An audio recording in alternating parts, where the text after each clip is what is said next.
नमः शिवाय। ओम नमः शिवाय। ओम नमः शिवाय। ओम नमः शिवाय। ओम नमः शिवाय। ओम नमः शिवाय। ओम नमः शिवाय। ओम नमः शिवाय। ओम नमः शिवाय। ओम नमः शिवाय। ओम नमः शिवाय। ओम नमः शिवाय।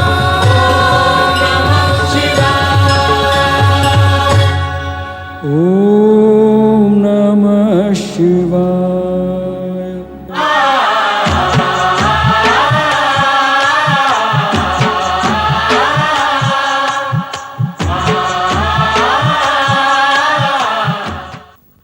मैं ओमकार हूं, तीनों कालों के आकार को अपने व्रत में स्थित रखने वाला ओमकार। अपने निराकार नेत्रों से मैं जगत में घटने वाली गतिविधियों का निरंतर अवलोकन करता हूं। विगत घटनाक्रम में मैंने मनु और शतरूपा का विवाह संपन्न होते देखा। ऋषिगण ने उन्हें आशीर्वाद दिया। ये ही ऋषिगण वीरणी और दक्ष प्रजापति को आशीर्वाद देने भी उपस्थित थे। सृष्टि की रचना का क्रम गतिमान हुआ तो सृष्टि के रचनाकार सदाशिव लोक कल्याण निमित्त सगुण साकार रूप में अपने गण नंदी, श्रृंगी, भृंगी सहित अवतरित हुए। ब्रह्मा, विष्णु, महेश, नारद तथा देवगण ने आह्लादित होकर उनका जयनाद किया, उनकी महिमा का गान किया।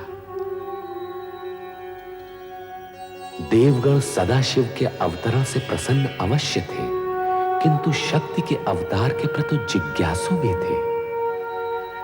ब्रह्मा, विष्णु और नारद की जिज्ञासा का समाधान करते हुए सदाशिव ने स्पष्ट किया कि शक्ति अजन्मा नहीं होगी, उसका जन्म लौकिक होगा, वो सगुण रूप में प्रकट होगी। दक्ष प्रजापति शक्ति अवतार के पिता एवं वीरणी माता होंगी, ये जानकर ब्रह्मा जी आश्चर्यचकित होते हैं। कारण कि महान सिद्धि और सफलता के लिए कठोर तप की आवश्यकता होती है। शक्ति को पुत्री रूप में प्राप्त करने के लिए दक्ष के लिए तप करना अनिवार्य था। भावी रचना को आकार देने के लिए ब्रह्मा जी ने एक ओर रति और कामदेव का विवाह कर देने के लिए अपने मानस पुत्र दक्ष को प्रेरित किया, तो दूसरी ओर शक्ति को पुत्री रूप में प्राप्त करने के निमित्त उन्हें तप की ओर प्रवृत्त होने का आदेश भी दिया। पिता का आदेश मानकर प्रजापति दक्ष अपनी पत्नी वीरणी सहित शक्ति की साधना में संलग्न हो गए। तपस्या फलित हुई और शक्ति ने प्रकट होकर उनके यहां पुत्री रूप में जन्म लेने का आश्वासन दिया। साथ ही सावधान भी कर दिया कि उनके जन्म के पश्चात उन्हें शक्ति रूप में नहीं, पुत्री रूप में स्वीकार कर उसी के अनुसार आचरण करें। अपने वचन और वरदान के अनुसार शक्ति ने सती के रूप में वीरणी के गर्भ से जन्म लिया। इस तेजस्वी कन्या के जन्म से संपूर्ण राजभवन में हर्ष और प्रसन्नता का सागर उमड़ पड़ा। त्रिकालदर्शी और तीनों लोकों में निरंतर भ्रमण करने वाले नारद नारायण का नाद करते हुए शक्ति स्वरूपा कन्या के दर्शन का लाभ लेने दक्ष के भवन में आ पहुंचे। नारद ने कन्या का नामकरण किया और उसे सती नाम से पुकारा। वीरणी ने वात्सल्य भाव से गदगद होकर अपनी नवजात कन्या को देखा। महारानी जी, हमारी सती कितनी तेजस्विनी दिखती है। मन करता है इसे देखते ही रहें। इसके सुंदर मुख से आंखें हटती ही नहीं।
अरे अश्विनी, ये सती कहाँ है? तूने देखा है? नहीं तो पता नहीं कहाँ खोई रहती है आजकल। आओ देखिए कहाँ है। चलो चलो चलो।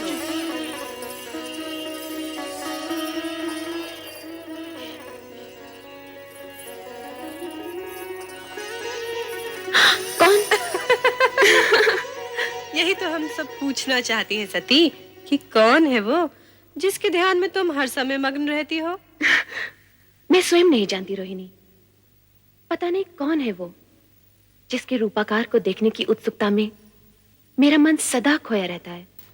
ये तो बहुत गंभीर समस्या है रोहिणी। सचमुच गंभीर समस्या है। अरे जब उस पुरुष का ही पता नहीं तो उसका रूपाकार कैसे दिखेगा? हाँ हाँ, अब तो पिताश्री दक्ष प्रजापति से निवेदन करना ही होगा कि हमारी सती का स्वयंवर रचा दें। सभी प्रकार के उत्तम पुरुष सती के सामने आकर खड़े हो जाएंगे। अच्छा सती, तेरी ना को हाँ करने के लिए हम सब पिताश्री से प्रार्थना करेंगे कि तेरा विवाह पिताश्री उसी छवि से करा दें जो तेरे हृदय में बसी है। नहीं।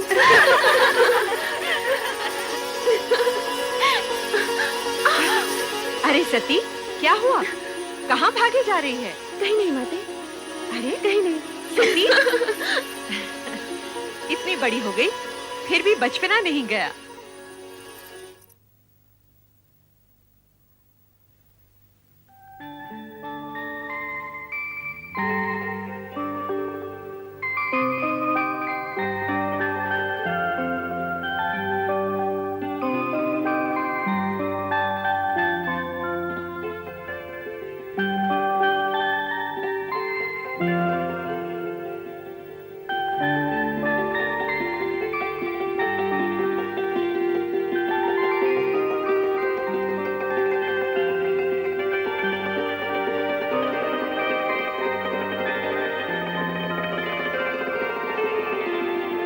शक्ति तुम?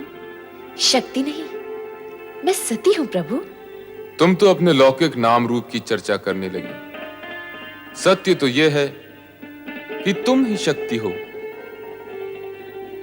अलौकिक शक्ति, शिव शक्ति। आपकी शक्ति आपसे विलग कैसे प्रभु?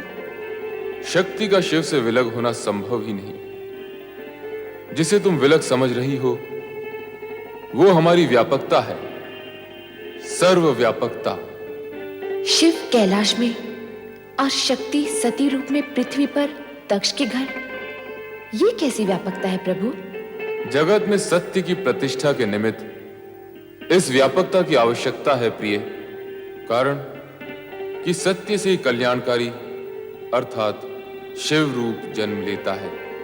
इसका ज्ञान मुझे है प्रभु कि सत्य ही शिव का आधार है। हाँ प्रिय, सत्य और शिव से पुनः सुंदर की उत्पत्ति होती है, कारण कि सत्य कभी अशिव अथवा असुंदर नहीं होता।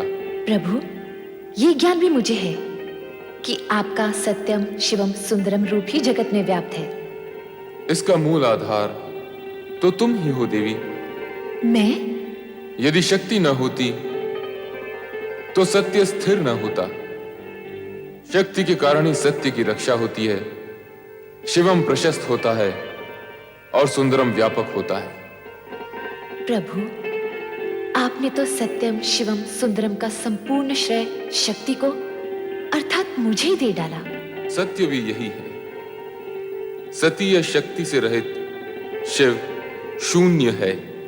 ये भी तो सत्य है प्रभु कि शिव से रहित शक्ति का अस्तित्व भी शून्य है। दोनों एक दूसरे के पूरक हैं, दोनों में सापेक्षिक संबंध हैं। स्थिति ऐसी है तो फिर ये अपूर्णता क्यों? अपूर्णता कैसी प्रिय? आप लौकिक रूप में कैलाश पर और मैं लौकिक व मानव देह में दक्ष प्रजापति के घर। मानव देह के कारण मानवीय गुण व कामनाएं भी हमारे साथ हैं देवी, किंतु तुम्हें इस सत्य का ज्ञान तो होगा ही कि हमारा यह लौकिक व अलौकिक रूप तथा जगत की संपूर्ण रचनाएं सत्यम शिवम सुंदरम की रक्षा व निर्वाह हेतु ही हैं। प्रिय, शीघ्र ही लौकिक रूप में हमारा मिलन होगा।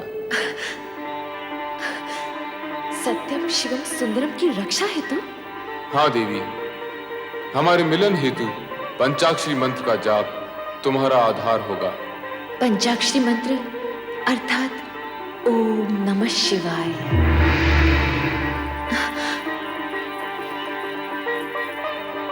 ओम नमः शिवाय।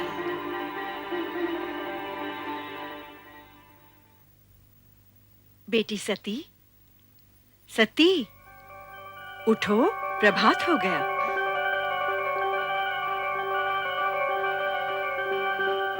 ओम नमः शिवाय।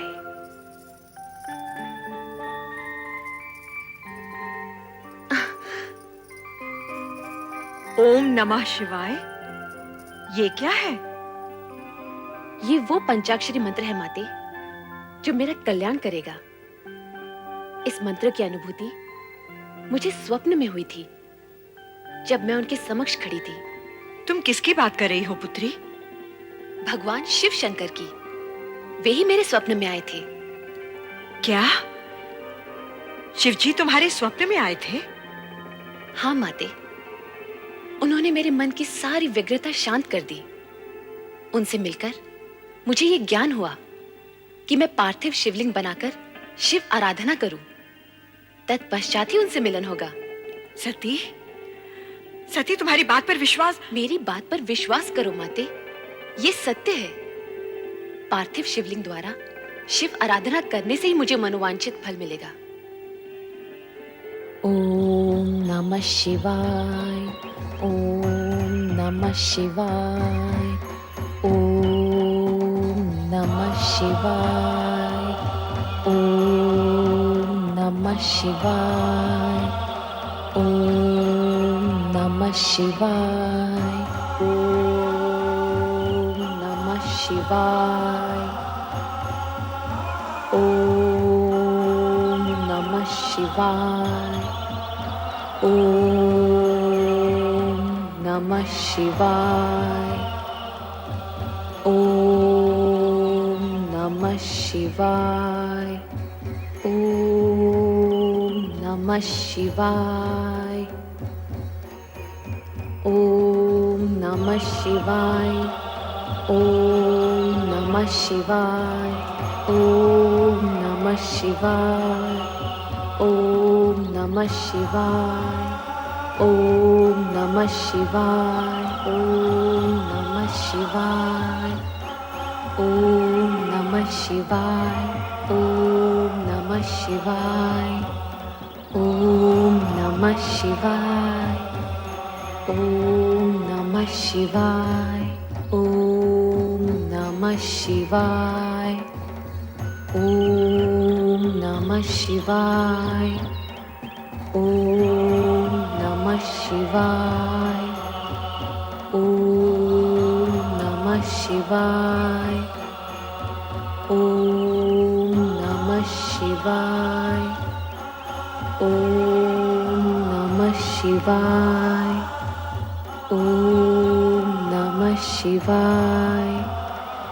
ओम नमः शिवाय, ओम नमः शिवाय, ओम नमः शिवाय।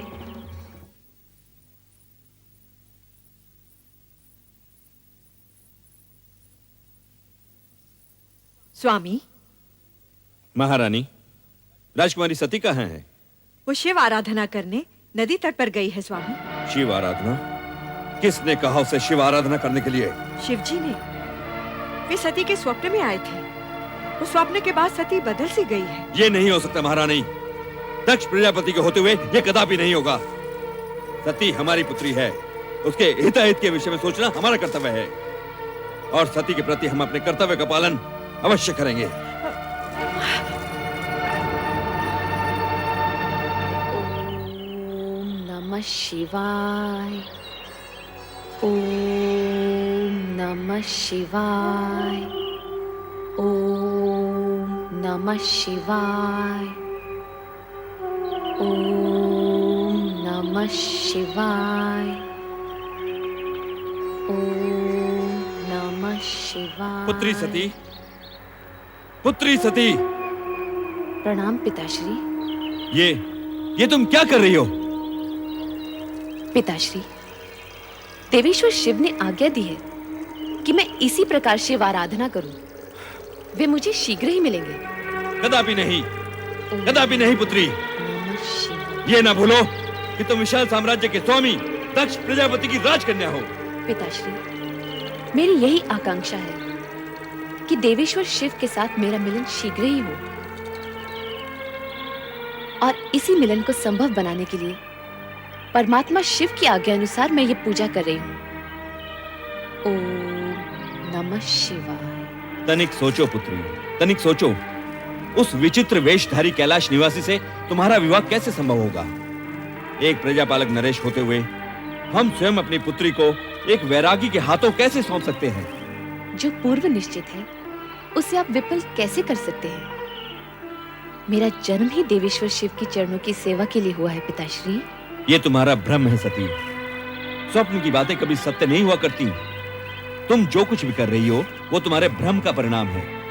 छोड़ दो ये सब व्यर्थ की बातें। नहीं पिताश्री, देवेश्वर शिव के प्रति ऐसा असम्मान न दिखाइए। ये उचित नहीं होगा। उचित अनुचित के तर्क में उलझकर तुम अपनी अल्प बुद्धि का परिचय दे रही हो सती। ऐसा प्रतीत होता है कि तुम्हारा ये शिव आराधना का मोह भंग करने के लिए अब हमें ही कोई उपाय करना होगा और ये उपाय हम शीघ्र ही करेंगे। ओम नमः शिवाय। ओम। पिता दक्ष के क्रोध और चेतावनी का सती पर कुछ भी प्रभाव नहीं हुआ और वो पुनः शिव स्मरण में निमग्न हो गई। नदी तट पर सती शिव की भक्ति में लीन थी और इंद्रलोक में देवराज इंद्र, पत्नी शची तथा अन्य देवगणों के साथ नृत्य, संगीत व मनोविनोद में निमग्न थे।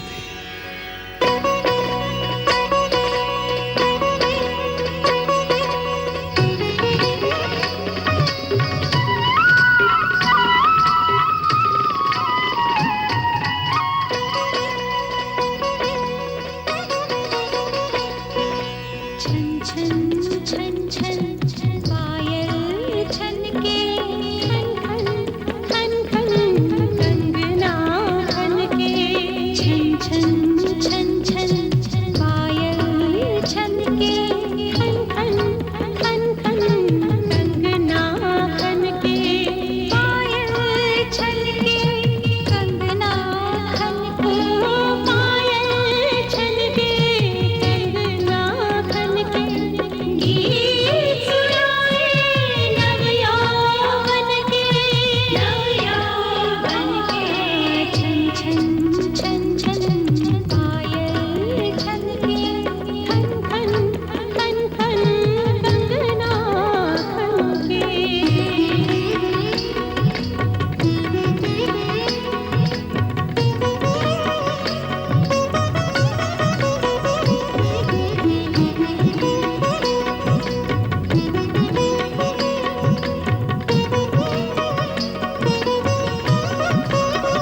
देवर्षि नारायण नारायण नारायण नारायण नारायण। देवर्षि नारद। देखो कामदेव, तुम जहां वहीं ठीक हो, मेरा पीछा न करो। देवर्षि आप यहाँ पधारे और तुरंत ही विमुख होकर चल दिए। यह तो देवलोक का अपमान हुआ। नारायण नारायण, परंतु कामदेव देखो, आप तो देव ऋषि हैं, भगवान विष्णु के परम भक्त और उनके प्रिय पात्र। मुझ अकिंचन से आपको कैसा भय? नारायण नारायण। कामदेव, सुना है तुम्हारे पास जो पुष्प बाण है उनमें वो शक्ति है जिससे बड़े बड़े ऋषि मुनियों की तपस्या भंग हो जाती है और वो मोहविष्ट हो जाते हैं, उनमें कामेच्छा निर्मित हो जाती है। सुना तो मैंने भी। नारायण नारायण।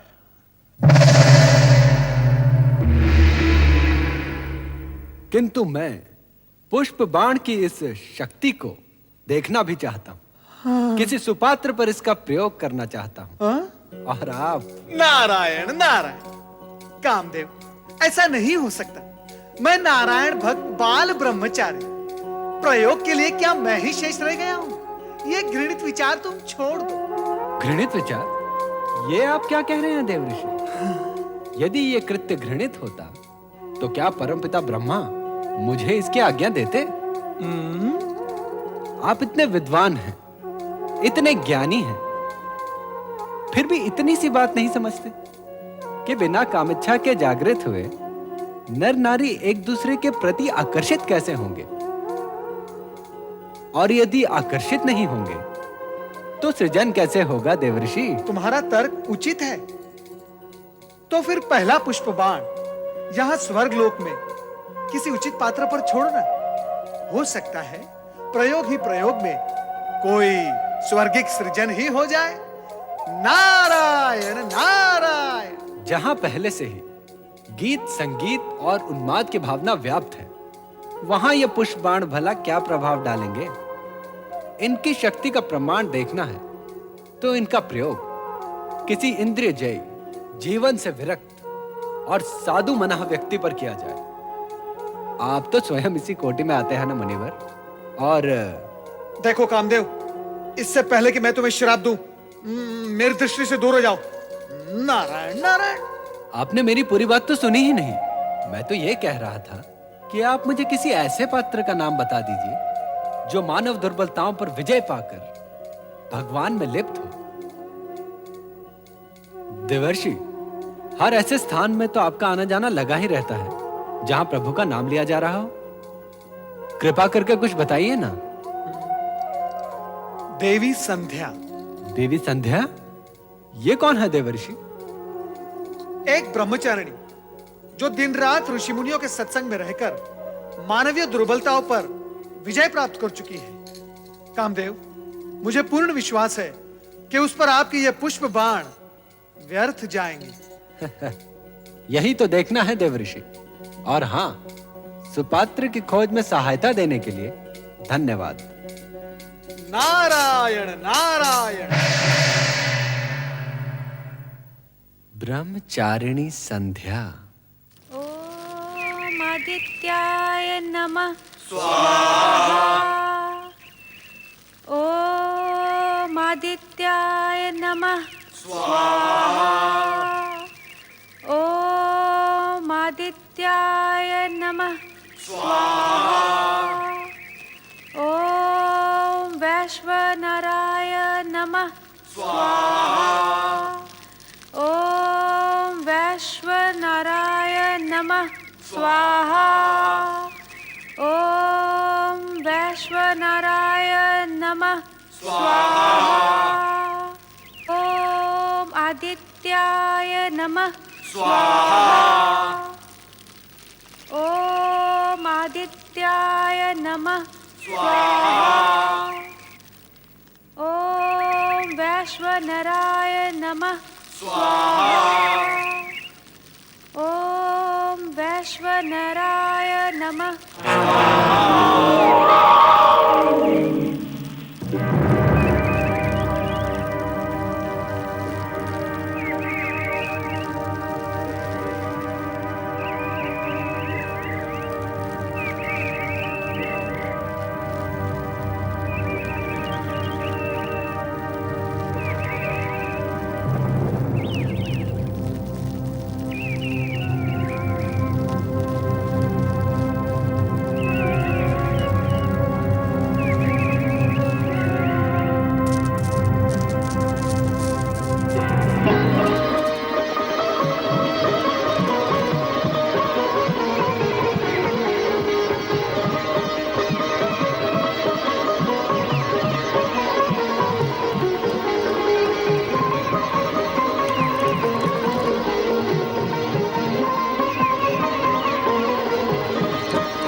देवी, देवी संध्या, सुनिए देवी संध्या। हे ब्रह्मदेव, ये क्या अनर्थ हो रहा है? ओम नमः शिवाय। कामदेव, संध्या,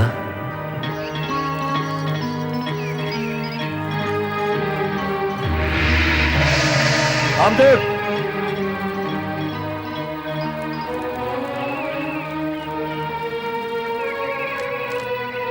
कामदेव, संध्या। हाँ?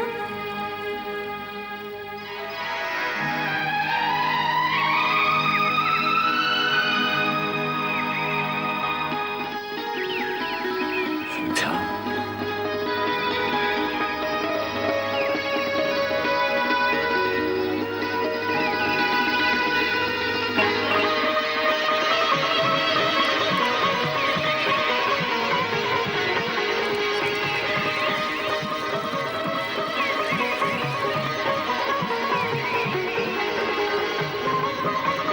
हे भगवान शिव, ये क्या अनर्थ हो रहा है? यदि अरण्यों में स्थित ये पुण्य स्थल भी भोग स्थल बनने लगे तो आप में रमे हम भक्तों का क्या होगा? इस संसार का क्या होगा? हे प्रभु, हमारी रक्षा कीजिए, रक्षा कीजिए प्रभु, रक्षा कीजिए प्रभु, रक्षा कीजिए। हे प्रभु। सदाचार आदि का प्रचार तथा उनके नियम पालन के लिए प्रेरणा देना भी आपका ही उत्तरदायित्व है। हमें खेद है, आपके मानस पुत्र कामदेव ने तो इस पावन वातावरण को कलुषित करने का प्रयास किया ही। आप स्वयं भी अपनी मर्यादा, अपने स्थान और अपने उत्तरदायित्व को भुलाकर इस निर्लज कृत्य में लीन हो गए। और देवी संध्या, तुम्हारा चरित्र तो न जाने कितनों के लिए आदर्श रहा है। सुनते थे पाषाण भले ही पिघल जाए, किंतु देवी संध्या के ब्रह्मचार्य कवच को भेद कर एक कामदेव तो क्या, यदि 100 भी प्रयास करें तो डिगा नहीं सकते। किंतु तुम्हारा भी क्या दोष? जब शिष्टा ही डगमगाने लगे तो अनर्थ होना तो अवश्य संभावी है। हे देवाधिदेव सदाशिव, मैं अपनी भूल को स्वीकार करता हूं। अपने मानस पुत्र मनमथ मनोज के प्रमाद का अवलोकन करने में मैं ऐसा खो गया कि स्वयं को ही भूल गया। मैं अपने कृत्य पर लज्जित हूं और आपसे क्षमा याचना करता हूं।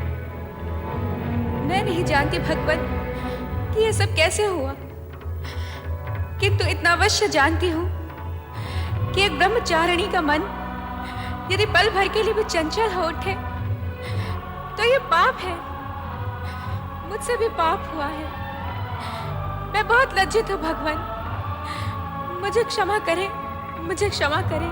नहीं, ब्रह्मचारिणी होकर तुमने अग्निहोता के पूज्य पद को कलंकित किया है। तुम्हारा अपराध अक्षम्य है। हाँ, मुझसे पाप हुआ है, मुझसे अपराध हुआ है। मैं कलंकिनी हूँ, मैं क्षमा के योग्य नहीं हूँ। नहीं, नहीं, नहीं। परमपिता, मुझे क्षमा कीजिए पिताश्री। तुम्हारे मुख से पिता सुनते हुए भी मुझे लज्जा आती है। तुम्हें अपने पुष्प बाणों का प्रयोग करने के लिए क्या ऋषि आश्रम और देवी संध्या मिली? बाद में जब मैं कामादक देवी संध्या की सहायता के लिए पहुंचा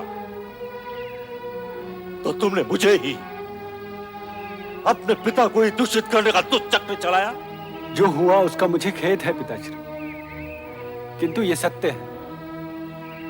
आपको अपने प्रयोग में उलझाने की मेरी कोई इच्छा नहीं थी। कामाविष्ट देवी संध्या के शरीर से निकली मोहिनी गंध ने आपको उनकी तरफ आकर्षित होने के लिए विवश कर दिया। और जो भी हुआ हो, किंतु आज तुम्हारे ही कारण लोक और शिव की दृष्टि में स्वयं लोक सृष्टा ब्रह्मा को लज्जित होना पड़ा। सदाशिव से क्षमा याचना करनी पड़ी। अब तुम्हें अपने किए का दंड मिलकर ही रहेगा। नहीं नहीं पिताश्री, मुझे क्षमा कीजिए, मुझे क्षमा कीजिए पिताश्री। मैं तुम्हें श्राप देता हूं कि वो भगवान शिव जिनके आराधना स्थल को तुमने अपने कुकृत्य से कलंकित किया है, एक दिन तुम्हें भस्म कर देंगे, भस्म कर देंगे, भस्म कर देंगे, भस्म कर देंगे। नहीं पिताश्री, मेरी रक्षा कीजिए पिताश्री, अपनी संतान की रक्षा कीजिए। नहीं पुत्र नहीं, श्राप तो धनुष से निकले हुए उस बाण की तरह है जिसे लौटाया नहीं जा सकता। एक बात और है, इसी श्राप में तुम्हारा और जगत का कल्याण भी निहित है, अतः इसे श्राप के साथ साथ आशीर्वाद भी समझो।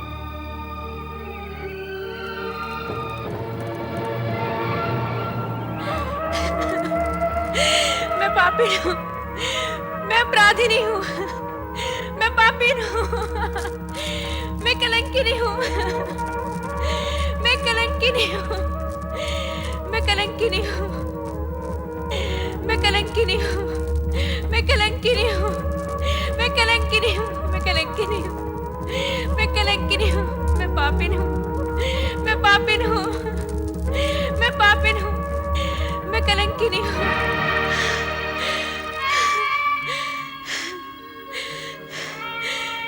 इतने बड़े पाप, इतने बड़े कलंक का बोझ लिए अब मैं ये जीवन कैसे व्यतीत करूंगी?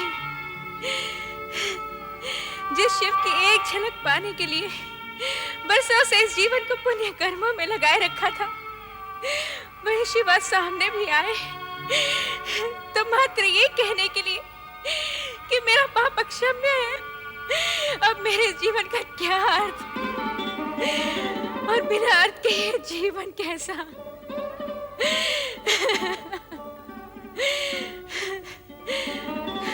तो आज मैं इस जीवन का अंत ही किए देती हूँ। ठहरो देवी संध्या, इस तरह स्वयं को समाप्त करने का तुम्हें कोई अधिकार नहीं। तुम ब्रह्मदेव की मानस पुत्री हो, तुम अपनी भूल का प्रायश्चित भी वैसे ही करोगी जैसे ब्रह्मा जी चाहेंगे।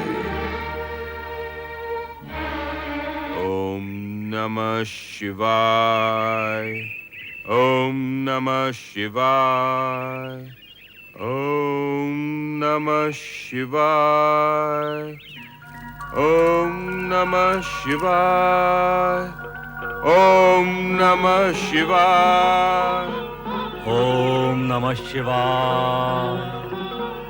ब्रह्मा जी, ऋषि श्रेष्ठ वशिष्ठ, प्रणाम देव। सृजनकर्ता ब्रह्मा जी, मेरे आश्रम में पदार्पण करके आपने मुझे कृतार्थ किया। आसन ग्रहण करके जलपान करे देव। हम तुम्हारे पास चिंता युक्त आए हैं। हमारे ही मानस पुत्र कामदेव से आज एक बहुत बड़ा अपराध हुआ है।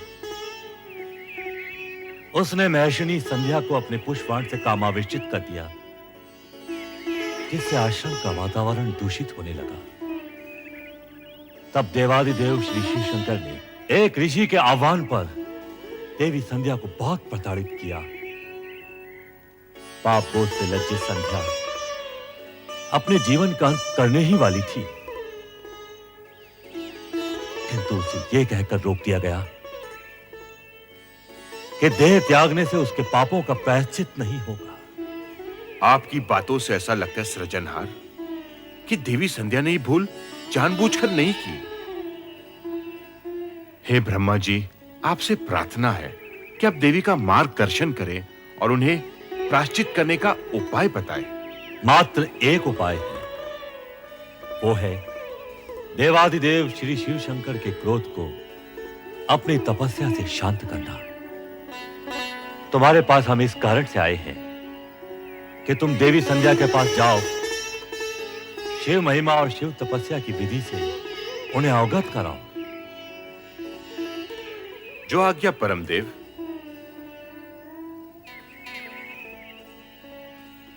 किंतु संध्या इस समय होगी कहां?